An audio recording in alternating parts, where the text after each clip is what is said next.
ಒಮ್ಮೆ ಪ್ರವಾಸಕ್ಕೆ ಅಂತ ಹೋದಾಗ ಸಾಕಷ್ಟು ಅನಾಹುತಗಳು ದುರ್ಘಟನೆಗಳು ನಡೆದಿರೋದನ್ನ ನಾವು ನೋಡಿದ್ದೀವಿ. ಇದು ಕೂಡ ಅಂಥದ್ದೇ ಒಂದು ಸುದ್ದಿ.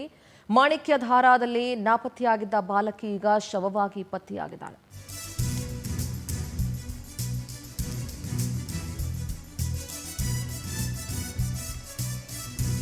ಹದಿನಾಲ್ಕು ವರ್ಷದ ಶ್ರೀನಂದಾಳ ಮೃತದೇಹ ಮಾಣಿಕ್ಯಧಾರದಲ್ಲಿ ಪತ್ತೆಯಾಗಿದೆ. ಕೇರಳ ಮೂಲದ ಬಾಲಕಿ ಶ್ರೀನಂದ ಶವವಾಗಿ ಪತ್ತೆಯಾಗಿದ್ದಾಳೆ. ಸುಮಾರು 2000 ಅಡಿ ಕೆಳಗಡೆ ಆಕೆಯ ಮೃತದೇಹ ಪತ್ತೆಯಾಗಿದೆ. ಏಪ್ರಿಲ್ 7ರಂದು ಕೇರಳ ಮೂಲದ ಶ್ರೀನಂದ ನಾಪತ್ತೆಯಾಗಿದ್ಲು. ತಂದೆ ತಾಯಿಯ ಜೊತೆ ಟ್ರಿಪ್ಗೆ ಅಂತ ಬಂದಿದ್ಲು. ಚಿಕ್ಕಮಗಳೂರಿನ ಚಂದ್ರದ್ರೋಣ ಪರ್ವತದಲ್ಲಿರೋ ಮಾಣಿಕ್ಯಧಾರದ 2000 ಅಡಿಯ ಕೆಳಗಡೆ ಆಕೆಯ ಮೃತದೇಹ ಪತ್ತೆಯಾಗಿದೆ. SDRF ಅಗ್ನಿಶಾಮಕ ದಳ ಪೊಲೀಸರು ಶೋಧ ನಡೆಸಿದ್ರು. ಆ ಶೋಧದ ಸಂದರ್ಭದಲ್ಲಿ ಇದು ಗೊತ್ತಾಗಿದೆ. ಹೇಗೆ ಈ ಸಾವಾಯಿತು? ಯಾರಾದರೂ ತಳ್ಳಿದ್ರಾ? ಆಕೆಯೇ ಬಿದ್ಲಾ? ಯಾರಾದರೂ ಅತ್ಯಾಚಾರ ಮಾಡಿದ್ರಾ? ಕೊಲೆ ಮಾಡಿದ್ರಾ? ಯಾರಾದರೂ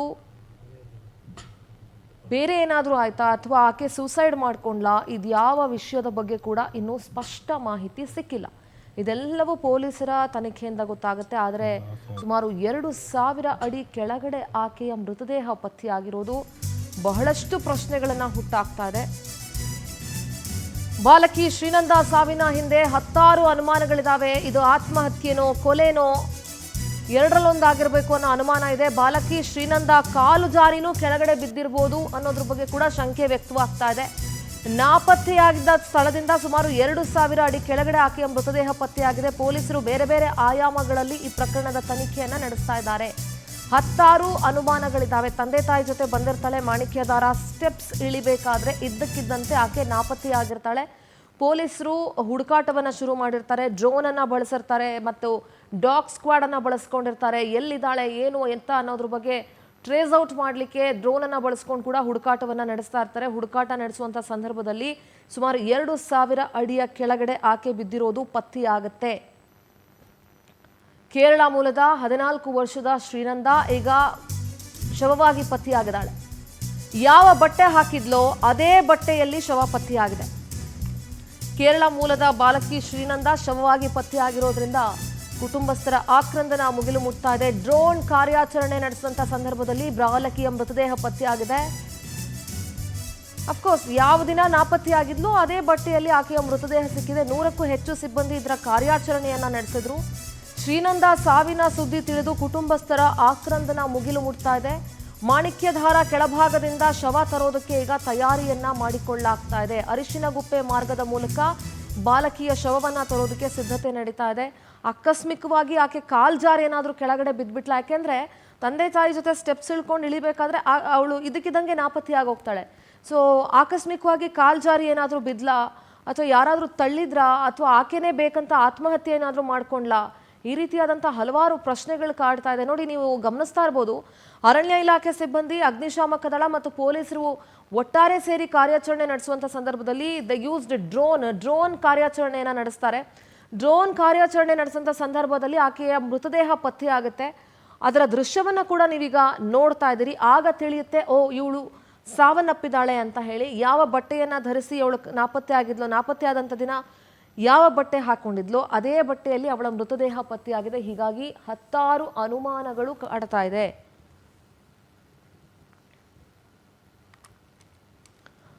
ಚಿಕ್ಕಮಗಳೂರು ಪ್ರತಿನಿಧಿ ಸಚಿನ್ ದೂರವಾಣಿ ಸಂಪರ್ಕದಲ್ಲಿ ಜಾಯ್ನ್ ಆಗ್ತಿದ್ದಾರೆ. ಸಚಿನ್, ಶ್ರೀನಂದ ನಾಪತ್ತೆಯಾಗಿದ್ಲು, ಈಗ ಆಕೆ ಶವವಾಗಿ ಪತ್ತೆಯಾಗಿದ್ದಾಳೆ. ಸದ್ಯದ ಅಪ್ಡೇಟ್ಸ್ ಏನ್ ಸಿಗ್ತಾ ಇದೆ? ಬಹಳ ಅನುಮಾನಗಳು ಕಾಡ್ತಾ ಇದೆ ಈ ಸಾವಿನ ಸುತ್ತ. ಸಚಿನ್, ಖಂಡಿತ ಸಿಂಧೂರ, ಏನು ಕಳೆದ 3 ದಿನಗಳಿಂದ ನಾಪತ್ತೆ ಆಗಿದಂತ ಕೇರಳ ಮೂಲದ ಬಾಲಕಿ ಶ್ರೀನಂದ ಈಗ ಶವವಾಗಿ ಪತ್ತೆಯಾಗಿರ್ತಕ್ಕಂಥದ್ದು. ಇದರಿಂದ ಸಾಕಷ್ಟು ಹಲವು ಅನುಮಾನಗಳು ಕೂಡ ವ್ಯಕ್ತ ಆಗ್ತಾ ಇರ್ತಕ್ಕಂಥ. ಯಾಕೆಂತಂದ್ರೆ ಒಂದು ಯಾರೋ ಅಪಹರಣ ಮಾಡಿದ್ದಾರೆ, ಅಂದ್ರೆ ದ್ವೇಷಕ್ಕೆ ಬಾಲಕಿಯನ್ನ ಅಪಹರಣ ಮಾಡಿದ್ದಾರೆ ಅಂತ ಹೇಳಲಾಗ್ತಾ ಇತ್ತು. ಅದಾದ ಬಳಿಕ ಅಥವಾ ಯಾರೋ ಆಕೆಗೆ ಮತ್ತು ಬರೋದನ್ನ ನೀಡಿ ಆಕೆನ ಅತ್ಯಾಚಾರ ಮಾಡಿದ್ದಾರೆ ಅಂತಾನು ಕೂಡ ಸಾಕಷ್ಟು ಆರೋಪಗಳು ಕೂಡ ಅವರ ಕುಟುಂಬಸ್ಥರು ಮಾಡ್ತಿದ್ದಾರೆ. ಆದ್ರೆ ಎಲ್ಲವೂ ಕೂಡ ತನಿಖೆ ನಂತರನೇ ಗೊತ್ತಾಗ್ಬೇಕು. ಆದ್ರೆ ಒಂದು ಸ್ಪಷ್ಟವಾಗಿ ತಿಳಿಬೇಕಾಗಿರ್ತಕ್ಕಂಥದ್ದು, ಏನು ಕಳೆದ 3 ದಿನಗಳಿಂದ ಶ್ರೀನಂದನನ್ನ ಹುಡುಕ್ತಾ ಇದ್ರು. ಈಗ ಕೊನೆಯದಾಗಿ ಏನು NDRF ಆಗಿರ್ಬೋದು, SDRF ಅಷ್ಟೇ ಅಲ್ಲದೆ ಅರಣ್ಯ ಇಲಾಖೆಯವರು, ಪೊಲೀಸ್ ಇಲಾಖೆಯವರು ಎಲ್ಲರೂ ಸೇರಿ ಹುಡುಕ್ತಾ ಇದ್ರು. ಥರ್ಮಲ್ ಡ್ರೋನ್ ಅನ್ನ ಬಳಸಿ ಹುಡುಕುವಂತ ಸುಮಾರು 2,000 ಅಡಿ ಆಳದಲ್ಲಿ ಈಗ ಆಕೆಯ ಮೃತದೇಹ ಪತ್ತೆಯಾಗಿರ್ತಕ್ಕಂಥದ್ದು. ಈಗಾಗಲೇ ಎಲ್ರು ಕೂಡ ಆ ಒಂದು ಸ್ಥಳಕ್ಕೆ ಹೋಗಿರ್ತಕ್ಕಂಥದ್ದು. ಆ ಬಾಲಕಿಯ ಮೃತದೇಹವನ್ನು ಅಲ್ಲಿಂದ ಮೇಲಕ್ಕೆ ಎತ್ತುವಂತ ಕೆಲಸ ಮಾಡ್ಲಾಗ್ತಿದೆ. ಅದಾದ ಬಳಿಕ ಮೃತದೇಹವನ್ನ ಚಿಕ್ಕಮಗಳೂರು ಜಿಲ್ಲಾಸ್ಪತ್ರೆಗೆ ತೆಗೆದುಕೊಂಡು ಹೋಗಿ ಮರಣೋತ್ತರ ಪರೀಕ್ಷೆ ಕೂಡ ನಡೆಸಲಾಗುತ್ತೆ. ಆದ್ರೆ ಒಂದು ಇಲ್ಲಿ ಗೊತ್ತಾಗ್ಬೇಕಾಗಿರ್ತಕ್ಕಂಥದ್ದು, ಯುವತಿ ಕಾಲು ಜಾರಿ ಬಿದ್ಲ ಅಥವಾ ಏನಾದ್ರೂ ಯಾರಾದ್ರೂ ಅತ್ಯಾಚಾರ ಮಾಡಿ ಬಿಸಾಕಿದ್ರ ಅಥವಾ ಬೇರೆ ಏನಾಯ್ತು ಅನ್ನೋದು ಕೂಡ ತನಿಖೆ ನಂತರನೇ ಗೊತ್ತಾಗ್ಬೇಕಾಗಿರ್ತಕ್ಕಂಥದ್ದು. ಒಟ್ಟಾರೆಯಾಗಿ ನಾಪತ್ತೆಯಾಗಿದ್ದ ಬಾಲಕಿ ಈಗ ಶವವಾಗಿ ಪತ್ತೆಯಾಗಿರ್ತಕ್ಕಂಥದ್ದು. ಇಡೀ ಕುಟುಂಬಸ್ಥರು ಆಕ್ರಂದನ ಮುಗಿಲು ಮುಟ್ಟಿದೆ ಅಂತಾನೆ ಹೇಳ್ಬೋದು. ಸಚಿನ್, ಚಂದ್ರದ್ರೋಣ ಪರ್ವತದಿಂದ ಮಾಣಿಕ್ಯಧಾರದಿಂದ ಆಕೆ ಮೆಟ್ಟಿಲನ್ನ ಇಳಿಯುವಂತ ಸಂದರ್ಭದಲ್ಲಿ ನಾಪತ್ತೆಯಾದ್ಲು ಅನ್ನೋ ಮಾಹಿತಿ ಪ್ರಾಥಮಿಕ ಹಂತದಲ್ಲಿ ಸಿಕ್ಕಿತ್ತು. ಸೊ ಅಲ್ಲಿ ಏನಾದರೂ CC ಕ್ಯಾಮ್ರಾಗಳು ಎಲ್ಲಾದರೂ ಹಾಕಿದ್ದಂಥ ಏನಾದರೂ ಚಾನ್ಸಸ್ ಏನಾದರೂ ಇದೆಯಾ? ಮೇಲ್ಗಡೆ ಹೋದಾಗ ಅಫ್ಕೋರ್ಸ್ ಬೆಟ್ಟ ಗುಡ್ಡಗಳಲ್ಲಿ ಆ ಥರದ್ದು ಯಾವುದೇ ವ್ಯವಸ್ಥೆ ಇರೋದಿಲ್ಲ, ಅಥವಾ ಅಲ್ಲಿ ಏನಾದರೂ ಪೊಲೀಸರು ಯಾರಾದರೂ ಅಲ್ಲಿ ಇದ್ದಂಥದ್ದು ಅಥವಾ ಸೆಕ್ಯೂರಿಟಿ ಪರ್ಪಸ್ಗಾಗಲಿ ಈ ಥರ ಟೂರಿಸ್ಟ್ಗಳು ಜಾಸ್ತಿ ಹೆಚ್ಚಾಗಿ ಬರುವಂಥ ಸಂದರ್ಭದಲ್ಲಿ ಆ ಥರದ್ದು ಏನಾದರೂ ವ್ಯವಸ್ಥೆ ಇದ್ದು ಯಾರಾದರೂ ಸ್ಥಳೀಯರು ಈ ಘಟನೆಯನ್ನು ನೋಡಿದವರು ಆಕೆ ಬಿದ್ದಿದ್ದಾಗಲಿ ಅಥವಾ ಏನಾದರೂ ಯಾರಾದರೂ ಇದಾರ ಆ ಥರ ತಿಳಿಸಿದವರು ಅಥವಾ ಪೋಷಕರು ಯಾವ ಸಂದರ್ಭದಲ್ಲಿ ಆಕೆ ನಾಪತ್ತೆ ಆದ್ಲು, ಬೆಟ್ಟದ ಮೇಲೆ ಹೋಗಿ ಎಷ್ಟೊತ್ತಿಗೆ ಆಕೆ ನಾಪತ್ತೆ ಆದ್ಲು, ಏನು ಎತ್ತ ಅನ್ನೋದ್ರ ಬಗ್ಗೆ ಏನಾದರೂ ಮಾಹಿತಿ ಕೊಟ್ಟಿದ್ದಾರಾ ಹೇಗೆ? ಖಂಡಿತ ಸಿಂಧೂರ, ಏನು ಮಾಣಿಕ್ಯಧಾರ ಪ್ರದೇಶ ಇದೆ, ಅಲ್ಲಿ ವಾಚ್ಮೆನ್ ಗಳು ಇರ್ತಾರೆ. ಆದ್ರೆ ಇವರು ಹೋದಂತ ಸಮಯ ಸಂಜೆ ಆಗಿರುತ್ತೆ. ಸಂಜೆ ಆಗಿದ್ರಿಂದ ಅಲ್ಲಿ ಯಾರು ಕೂಡ ಇರೋದಿಲ್ಲ. ಆ ಸಂಜೆ ಸಮಯದಲ್ಲಿ ಅಲ್ಲಿ ಯಾರು ಕೂಡ ಹೋಗೋ ಆಗಿಲ್ಲ. ಆದ್ರೂ ಕೂಡ ಇವರು ಸುಮಾರು ಒಂದು 40 ಜನರ ತಂಡ ಇರೋದ್ರಿಂದ ಅವರು ಅಲ್ಲೆಲ್ಲ ಹೋಗಿ ವೀಕ್ಷಣೆ ಮಾಡಿರ್ತಾರೆ. ಅದಾದ ಬಳಿಕ ಕುಟುಂಬದ ಜೊತೆನೆ ಇರ್ತಾರೆ. ಆದ್ರೆ ಆ ದಟ್ಟವಾದ ಮಂಜು ಕವಿದಿರೋದ್ರಿಂದ ಆಕೆ ಅಲ್ಲಿಂದ ನಾಪತ್ತೆ ಆಗ್ತಾಳೆ. ನಾಪತ್ತೆ ಆದ ಸ್ವಲ್ಪ ಹೊತ್ತಿನಲ್ಲೇ ಅಲ್ಲಿ ಸ್ಥಳೀಯ ಪೊಲೀಸ್ ಠಾಣೆಗೂ ಕೂಡ ಕುಟುಂಬಸ್ಥರು ಮಾಹಿತಿ ನೀಡ್ತಾರೆ. ಸುಮಾರು 6:30 7 ಗಂಟೆ ಸಮಯದಲ್ಲಿ ಶ್ರೀನಂದ ನಾಪತ್ತೆ ಆಗ್ತಾಳೆ.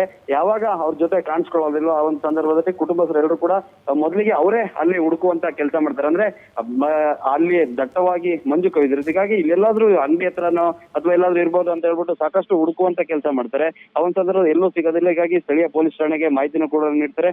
ಪೊಲೀಸರು ಕೂಡ ರಾತ್ರಿ ವೇಳೆಯಲ್ಲಿ ಅಲ್ಲಿಗೆ ಬಂದು ಹುಡುಕುವಂತ ಕೆಲಸ ಮಾಡ್ತಾರೆ. ಹೀಗಾಗಿ ಅಲ್ಲಿ ಯಾರು ಕೂಡ ಆ ಯುವತಿ ನಾಪತ್ತೆ ಆಗಿರೋದನ್ನ ನೋಡಿರೋಕ್ಕೂ ಕೂಡ ಯಾರಿಗೂ ಸಾಧ್ಯ ಇಲ್ಲ. ಒಂದು ಆ ಭಾಗದಲ್ಲಿ ಎಲ್ಲೂ ಕೂಡ CCTV ಫುಟೇಜ್ ಎಲ್ಲೂ ಕೂಡ ಅಳವಡಿಸಲು ಸಾಧ್ಯ ಆಗಿಲ್ಲ. ಹೀಗಾಗಿ ಅಲ್ಲಿ CCTVಗಳು ಕೂಡ ಲಭ್ಯ ಇಲ್ಲ. ಹೀಗಾಗಿ ಪೊಲೀಸ್ ತನಿಖೆ ನಂತರ ಗೊತ್ತಾಗ್ಬೇಕು, ಅಥವಾ ಯಾರಾದ್ರೂ ನೋಡಿದ್ದವ್ರು ಇದುವರೆಗೂ ಕೂಡ ನಾವು ನೋಡಿದೀವಿ, ಯುವತಿನ ನೋಡಿದೀವಿ ಅನ್ನೋ ಒಂದು ಸುಳಿವು ಕೂಡ ಸಿಕ್ಕಿಲ್ಲ. ಹೀಗಾಗಿ ಪೊಲೀಸರಿಗೆ ಇದೊಂದು ರೀತಿ ಈ ಒಂದು ಪ್ರಕರಣ ಸಾಕಷ್ಟು ಚಾಲೆಂಜ್ ಆಗಿದೆ. ಕಾಲ್ ಜಾರಿ ಬಿದ್ಲೋ ಅಥವಾ ಉದ್ದೇಶಪೂರ್ವಕವಾಗಿ ಯಾರಾದ್ರೂ ತಳ್ಳುದ್ರ ಅಥವಾ ಬೇರೆ ಏನಾದ್ರೂ ಆಗಿದೆ ಅನ್ನೋದು ಕೂಡ ತನಿಖೆ ನಂತರನೇ ಗೊತ್ತಾಗಬೇಕಾಗಿರ್ತಕ್ಕಂಥದ್ದು. ಸಿಂಧರ, all right Sachin, thank you ನಿಮ್ಮೆಲ್ಲ ಡೀಟೇಲ್ಸ್ಗಾಗಿ. ಒಟ್ಟಾರೆಯಾಗಿ ಮರಣೋತ್ತರ ಪರೀಕ್ಷೆಯ ನಂತರ ಒಂದಷ್ಟು ಆಕೆಯ ಸಾವಿನ ಸತ್ಯಾಸತ್ಯತೆ ಏನು ಅಂತ ತಿಳಿದು ಬರುತ್ತೆ. ಇನ್ನು